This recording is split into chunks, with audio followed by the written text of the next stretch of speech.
Saudações, investidor! Tudo bem com você?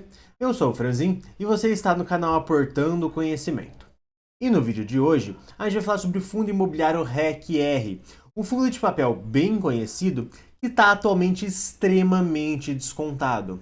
E nesse vídeo daqui, a gente vai analisar se no preço atual ele é ou não uma oportunidade. E na verdade a gente vai ver que essa análise não é tão simples assim. Ela é um pouco mais complexa e por isso eu resolvi trazer ela aqui exclusivamente em um vídeo aqui do canal, tá bom? Mas agora então vamos falar um pouco sobre a cotação do REC-R. Por que a gente vai falar sobre a cotação? Porque como já diria o Benjamin Graham, todo ativo, o retorno de todo ativo é sempre uma função do preço. Então quanto mais barato você paga, maior vai ser o seu retorno. Isso, então, a gente consegue ver que a partir aqui de setembro, outubro do ano passado, o preço começou a cair, chegou na mínima de R$ 76 aqui em março desse ano, e depois subiu e está aqui oscilando por volta dos R$ 70. Dos R$ 80. Atualmente vem sendo cotado a R$ 86,71. E isso, obviamente, pagando um dividend interessante, aí quase 12% ao ano. E a gente pode ver aqui o porquê que ele está extremamente descontado. Porque o seu P sobre VP está em 0,90. Ou seja, a relação de quanto você está pagando para o valor patrimonial desse fundo imobiliário, ela está abaixo de 1.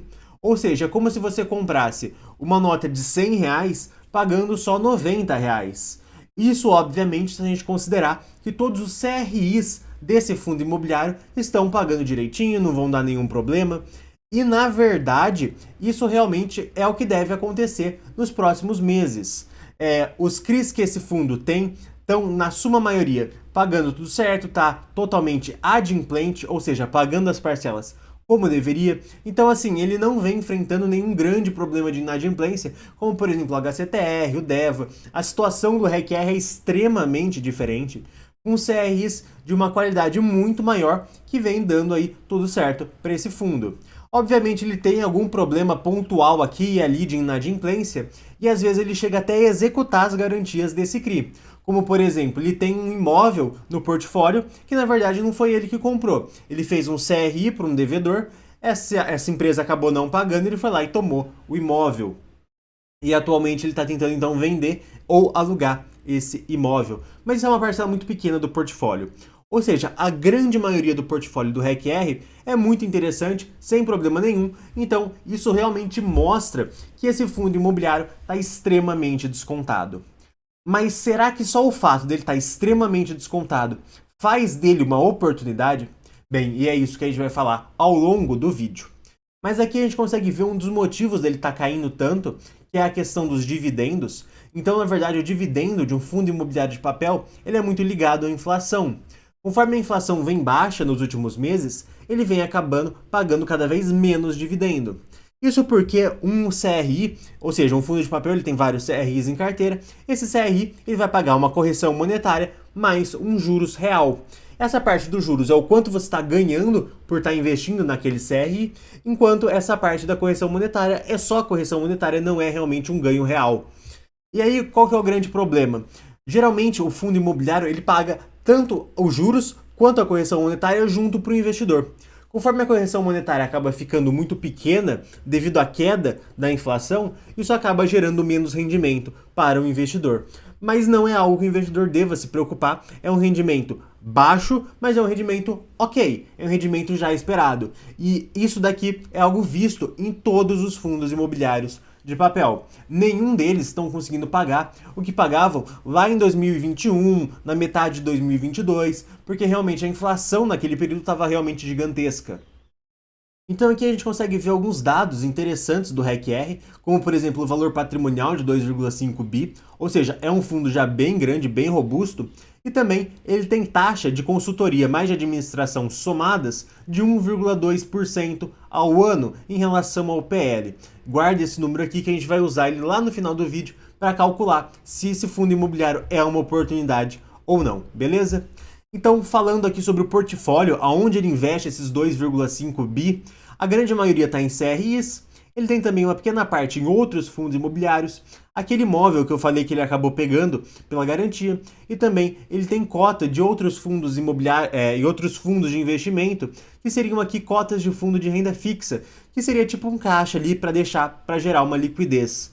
E também quando a gente olha a distribuição por indexadores desses CRIs, a gente vê que a grande maioria é em IPCA, tanto IPCA puro quanto IPCA sem a variação negativa. Tem também 20% desses CRIs em CDI, um pouco em GPM, pré-fixado, TR e IGPM sem variação negativa. Mas a gente consegue ver aqui que o principal indexador realmente é o IPCA. É ele então que vai meio que comandar os rendimentos do fundo. Então quando o IPCA acaba subindo, você vai ver que os rendimentos do REC-R vão subir também. Quando o IPCA acaba caindo, os rendimentos acabam caindo também. E aqui a gente consegue ver a taxa que esses CRIs vem pagando. Então a gente consegue ver que a grande maioria desses CRIs, que são atrelados ao IPCA, vem pagando uma taxa de 7,91% ao ano. Ou seja, vem pagando IPCA mais 7,91%. Só que essa taxa de 7,91, ela é a taxa para quem compra no valor patrimonial. Não interessa para você, investidor, saber a taxa que ele vem pagando no valor patrimonial se você não vai comprar no valor patrimonial. Atualmente o REC-R ele vem em deságio, ou seja, ele vem negociando abaixo do VP. Então, como que a gente vai saber o quanto realmente a gente vai ganhar investindo no REC-R no preço atual? Bem, através dessa tabela aqui, que mostra o preço de mercado e a taxa correspondente que você vai ganhar investindo naquele determinado valor. Essa tabela aqui é um pouco enganosa, porque você fica meio que com vontade de pegar esse valor aqui que está marcado, que é o valor que estava sendo cotado, o REC-R, quando foi lançado o último relatório gerencial. Mas na verdade, desde então, ele caiu o valor das suas cotas, que ele vem sendo cotado na Bolsa de Valores, por volta de R$ 87. Então, para quem realmente comprar o REC-R no preço atual, vai receber IPCA mais 9,19% ao ano, ou algo muito próximo a isso, porque você não vai comprar a 87 ali cravado. Mas esse daqui é um rendimento muito bom para o longo prazo. Mas você tem que lembrar que você tem que desconsiderar aquele 1,20 de taxa de gestão e administração. Fazendo isso e fazendo ali uma breve simplificação de 7,99 para 8%, a gente pode dizer que para quem comprar REC-R hoje vai receber IPCA mais 8% no longo prazo, o que realmente é um valor bem interessante. Se você receber 8% ao ano acima da inflação nos seus investimentos, certamente você vai ser um ótimo investidor, vai ter um retorno astronômico no longo prazo, mas espere lá um pouco, tá? Existem outros fundos imobiliários muito interessantes, fundos imobiliários de tijolo, pagando um dividend yield maior do que esse. A gente consegue ver que a gente tem fundos imobiliários de tijolo beirando ali os 9% de tantos rendimentos que vem pagando. Alguns fundos que conseguiram subir muito o valor dos seus aluguéis, que estão extremamente descontados, porque a cotação não acompanhou essa subida, e a gente consegue ver que a gente tem oportunidades melhores. Mas para quem não quiser buscar essas oportunidades melhores e quiser um fundo imobiliário de papel, por exemplo, o REC-R é uma ótima opção. No momento atual, pelo menos na minha opinião, você tem que analisar sempre se faz sentido ou não na sua carteira. E, gente, esse vídeo vai chegando ao fim. Se você gostou, se inscreva no canal e até um próximo vídeo.